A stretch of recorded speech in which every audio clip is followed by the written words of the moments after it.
Here we have an example of Everton trying to pass at the back in a 2-3-1-4 shape.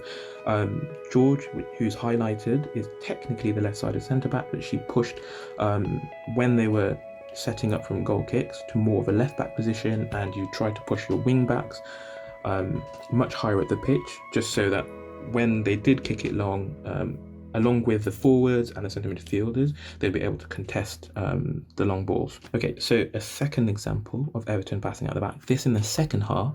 So after they've made a couple of tactical tweaks and moved to a 4-3-3 instead. And again, they're still kind of building up in the same way. It's a 2-3-4. You have the centre defensive midfielder in Galley quite a bit deeper this time, providing that shorter option between the two centre backs as well. And when the ball is played out to the centre back, they typically would pass it out to a full back, etc., or up the line. Manchester City, when they were pressing Everton, set up in a 4-4-2. Yes, the centre forwards did change in this formation. So initially it was Bunny Shaw and Weir. Then in the second half it was White and Stanway, but they did the same thing. They pressed towards the touchline and tried to force Everton to either kick it long or to generally compress the space to try and force them to have to play really slick and accurate passes. I think we're good here to just highlight a couple of the Everton chances.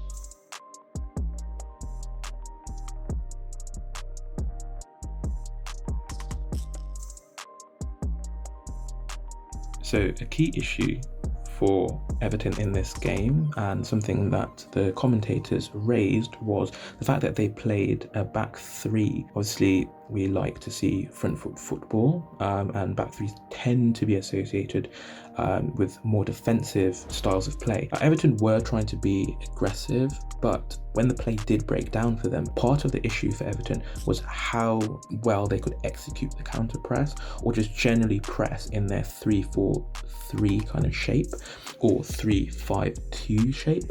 So they would have the three centre backs, and we have here George, Finnegan, and then you've got Bjorn, but you've got your wing backs here and here.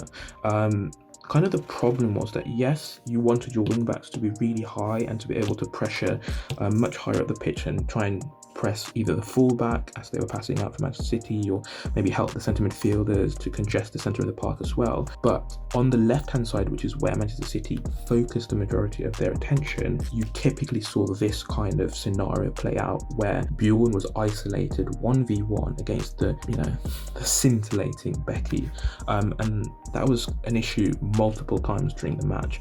Manchester City obviously focused on that and tried to really expose Everton on that side with quick direct play, trying to release Becky, as well as also switches. Looking at the benefit of playing a back three, it does allow you to be able to get your wing backs very high up the pitch when in possession, which is what Everton tried to do. So in this example, you can see the two wing backs in Turner and Savecki as high as possible up the pitch, and you can see just how far they've dragged their opposite numbers, the wing backs in Rasso and Becky, much deeper into their own half, into their defensive third. Unfortunately, in this scenario, Everton are forced quite a bit deeper, but you see here the benefit of having wing backs, having this formation. Look how many players they're able to have this high up, close to the box, attacking potentially across when it's played in.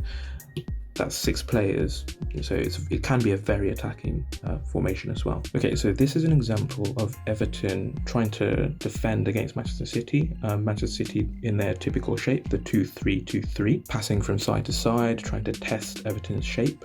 Everton here trying, I would say, a 5-3-2/5-4-1. The player moving between the two lines, between attack and midfield, is Tony Duggan. So initially, when the ball is passed towards Manchester City's left-hand side, Everton's right, then Duggan moves to more of a centre-forward position, and that way, if Manchester City were to continue this play and take it all the way out to Demi Stokes, then Duggan can put pressure onto Houghton and just prevent them being able to easily come back the other way, and Everton can just kind of press Manchester City up against their left-hand side touchline. If Manchester City pass the ball back towards Duggan's side, which here is the left-hand side, then Duggan moves to more of a left winger, left midfield kind of position. I think part of the reason for this was just because of how overrun Everton started to become with their quite aggressive press that we mentioned just a little bit earlier. So here instead it allows Duggan to be able to drop into midfield and help out Christensen, Gali and Daly. This is also a pretty good example of Manchester City's number 8s dropping and trying to get into those spaces just behind the midfield of Everton. So in the second half, when Everton tried to change formation to a 4-2-3-1 or 4-3-3, they pressed quite aggressively, really tried to stress test Ben Amur. I think she's only played a few games for Manchester City. I think she's the third choice goalkeeper, so really try and test Manchester City's back 5, including the goalkeeper there. Okay, so in the second half, when Everton pressed in their 4-2-3-1, the two CDMs in Daly and Christensen would share responsibility of trying to help press towards the sides. So Benison here is central and she's tracking Coombs, who's the CDM for Manchester City, but whoever of Gali or Christensen in this scenario will try and support that side's press. So in this scenario, where the ball was passed out towards Manchester City's right, Everton's left, Christensen is nearer to that side, so she tries to push out into that space. And then you have George, who's highlighted as the defender, the left side of centre-back, pushes out to cover Christensen, moving from her CDM position out into more of like a left wing, left centre midfield kind of position to help the press. Basically, they're just trying to make sure that there's not too much ground having to be covered there by Gali. Okay, so here we have another example of Everton trying to defend in a 5-4-1. Whilst Duggan has tucked inside, I'd still count it as a 5-4-1 because of what I mentioned earlier with regards to how they were trying to set up. But I think this is a good example of showing just how deep she would drop to try and help the midfield from being overrun. So this is also a good example here of highlighting where Demi Stokes, or the far-sided fullback for Manchester City, would play. So rather than pulling out wide as well, they would tuck inside and just try and shore up that midfield for Manchester City. So you'd still have the two centre-backs relatively deep, but then you have that far-sided fullback pulling to more, I'd call it a centre midfield position rather than a fullback position. I think this is a really great example here. So you've got Esme Morgan, who's highlighted, and you see just how far she's pulled inside. So she starts where the arrow suggests out here, but she comes all the way inside into a kind of right-sided centre midfield position just to try and help Coombs in that space in case things break down. This is also a good example showing how Everton defenders, so here we've got Gali pulling out towards that right-hand side, as we said, during their press, the near side of the two centre defensive midfielders in Christensen and Gali would pull out and try and help with regards to the press. Lastly, there are numerous examples throughout the match. I just provided one. Throughout most of the game, I'd say that Weir played a CAM role, constantly floating, trying to overload more the left-hand side initially. There's definitely a focus on trying to get Becky on the ball as much as possible. She was obviously on fire during the Olympics with Canada, so they were just trying to, take advantage of her form, but Weir doing what Weir does. It's exceptional technique, quality passing, just unbelievably difficult to get off the ball, and then her final product is always impeccable. So here's just a really good example of her picking up a space that's really difficult for the Everton defenders to be able to defend, as well as the centre midfielders, and her trying to exploit it to the fullest. Okay, so we're going to have a look at Manchester City's first goal, scored by Losada, an absolutely wonderful goal.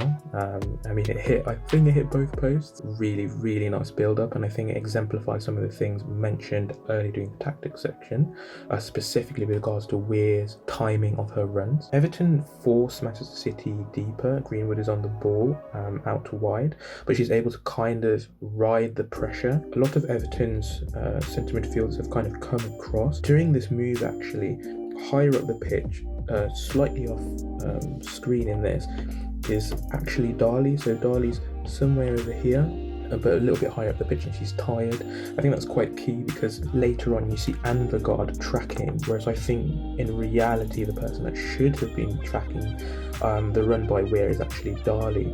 You have the ball played by Greenwood after riding some pressure from Anvegard, passing it into Stokes. Stokes is able to receive that ball in that space and she's able to turn. So earlier I mentioned how Everton's press was a little bit disjointed. This was kind of what I was getting at.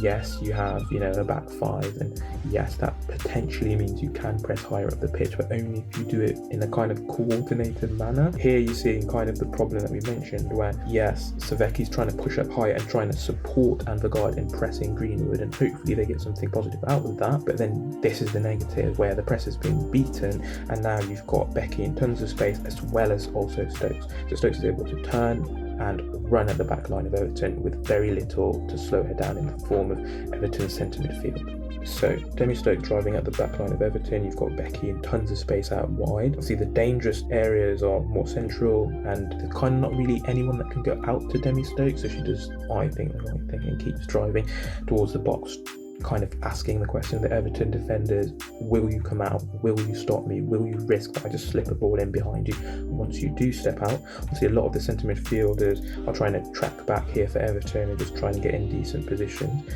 which eventually they do. So Stokes is driven to the byline. She never really saw a good place to whip in a ball or anything. Obviously you've got your near-sided wide midfield, in this case wide of her, and then you only have two people in the box and they're kind of covered. I'd say Shaw wasn't in a really great position to be able to really shoot or anything if you did pass her the ball, as well as also Rasso far post isn't in a great position to necessarily header, etc.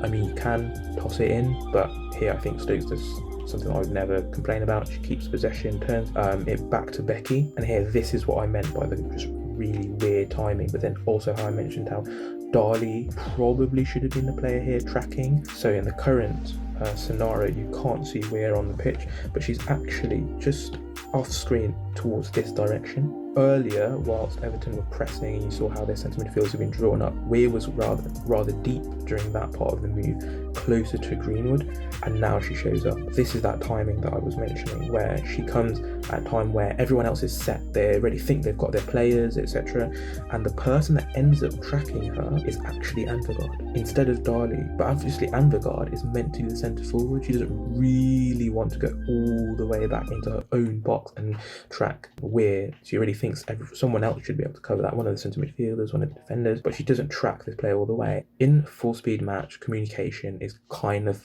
an issue, just in that as attackers move between defenders' zones, there's a little bit of ambiguity as to who's meant to pick them up. You're meant to try and communicate as efficiently as possible to get that across, but obviously here you see how Anvegard has passed it on to Christensen, but in the moment that they've said that and Christensen is being able to react, it's already too late. So Weir's able to find a little bit of space, obviously a beautifully weighted ball by Becky into that space that Weir's running into, and this is the culmination of that really nice movement by Manchester City on the left hand side. Eventually Weir is able to kind of like fire it across. She does, I think she's trying to hit it more as a cross towards the likes of Shaw and Rasso, etc. But the goalkeeper, unfortunately for her, she had come out here and she was part of what blocked and deflected the ball towards Losada, who's on the edge of the box. Or could you blame Duggan a little bit? Oh, could she have come across? She was actually in a good position just before this. So it's a little bit of, I guess, a lack of fortune here for Everton in that the ball bounces kindly to Losada. Then also I'd point out that you've kind of made your luck a little bit as well.